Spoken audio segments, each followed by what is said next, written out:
मैं सॉरी कहना चाहता हूँ आने वाली जनरेशन को।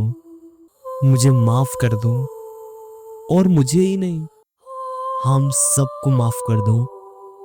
हमें माफी मांगने में शर्म आ रही है, क्योंकि हमने इस दुनिया को उन हालातों में छोड़ दिया जहां तुम्हें ऑक्सीजन के लिए भी इतना तरसना पड़ रहा है। जहरीला पानी, तपती जमीन और बड़ी बड़ी महामारियां, नेचुरल डिजास्टर्स।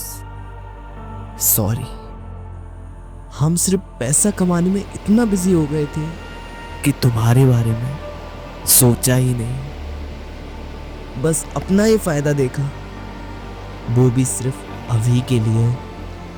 आई होप कि तुम हमें माफ कर पाओगे। सच में हमें पता ही नहीं चला कि जिस पृथ्वी को हम मां मानकर कभी पूजा करते थे, अब उसी को बर्बाद कर दिया। और जब तक एहसास हुआ तब तक सब खत्म हो चुका है। अब शायद मैं भी ज़्यादा साल न जीऊं, वैसे भी 10-12 साल तो ऑलरेडी कम हो चुके हैं। मैं तुम्हें कुछ दिखाना चाहता हूँ। ये देखो, Amazon forest, boreal forest, Congo basin. पर मुझे याद है ये किसी टाइम पे बहुत सुंदर हुआ करते थे। जंगल थे, बड़े बड़े पेड़ थे। ओह सॉरी, मुझे नहीं लगता तुम्हें पेड़ों के बारे में कुछ ज़्यादा पता होगा। देखो, पेड़ बहुत अमेजिंग होते थे, जो हमें ऑक्सीजन देते थे, जो आज हम सिलेंडर से लेते हैं, वो भी ज़्यादा दिन नहीं चलेगी।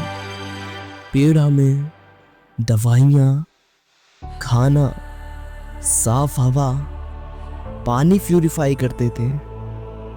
पर क्या करें, इसके लिए सॉरी कि हमने उन्हें जला दिया, काट दिया, और इस धरती से सारे पेड़ गायब हो गए सिर्फ पैसों के लिए। तुम्हें पता है, जब मैं छोटा था तब मैं पेड़ के नीचे खेलता, झूला झूलता, और पेड़ हमें छाया और ठंडी हवा देते। पर ये सब तुम्हें कभी नहीं मिलेगा, कभी नहीं। उस टाइम हमारे पेरेंट्स ने हमारे लिए पेड़ लगाए थे, पर हमने तुम्हारे लिए लगाने के बजाय जितने पहले से थे वो भी काट दिए। तुम मुझे माफ कर सकोगे? हमने ये सिर्फ पैसों के लिए किया, जंगलों को खत्म करके जानवरों को विलुप्त होने की कगार पर पहुंचा दिया। हम तुम्हें ये मौका ही नहीं दे पाए कि तुम उन्हें पास से देखकर उन्हें जान पाओ। हमने नदियों, समुद्रों में कचरा डालकर, केमिकल डालकर उसमें जहर घोल दिया, जिसे तुम पीना तो दूर, उसे छूना भी नहीं चाहोगे। नदियों को नाला बना दिया, उनसे साफ पानी तो ले लिया, मगर उनमें कचरा डाल दिया।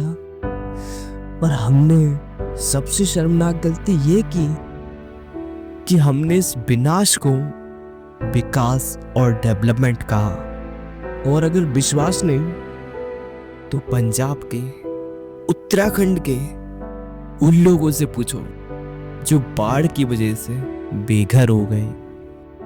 सॉरी, हमने तुम्हें किसी लायक नहीं छोड़ा, और हम तुम्हारे लिए कोई दूसरी जगह भी नहीं ढूंढ पाए शिफ्ट होने के लिए। पर क्या तुम्हें ये फ्यूचर मंजूर है? जवाब दो।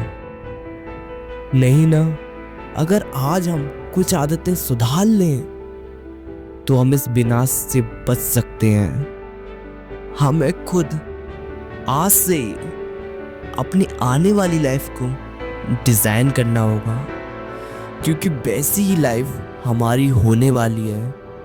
हमें इसे सुधारने के लिए अपने आप को सुधारना होगा, क्योंकि हम ही दुनिया का फ्यूचर है।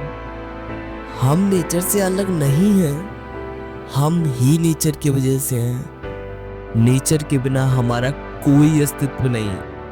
अगर आज हम नेचर को बर्बाद करके अपनी आने वाली पीढ़ी के लिए पैसा कमा रहे हैं, तो मेरी ये बात याद रखना, उनके पास न पीने को साफ पानी होगा, न सांस लेने को क्लीन हवा और ना नॉर्मल टेम्परेचर। और तब ये पैसा उनके लिए सिर्फ कागज के बंडल्स के अलावा कुछ नहीं होगा, जो उनके साथ ही जल जाएगा। तो क्या तुम तैयार हो पैसे के बदले अपनी आने वाली पीढ़ी को बर्बाद करने के लिए? तुम किसी भी चीज के पीछे भाग रहे हो, पैसा, लव, अधिकार, पर इनका कोई मतलब नहीं होगा जब सांस लेने के लिए क्लीन हवा भी खरीदनी पड़े। इसलिए आज हमें आगे आना होगा। अगर पेड़ लगा नहीं सकते तो प्लीज उन्हें काटो मत। कचरा साफ नहीं कर सकते तो फैलाओ भी मत, क्योंकि आज अगर हमने लापरवाही कर दी तो सबको पता है कि इसके रिजल्ट्स कई सालों तक आपकी आने वाली जनरेशन भुगतेगी। और नहीं सह पाए तो कुछ टाइम बाद इस दुनिया से मानव जाति भी विलुप्त हो जाएगी।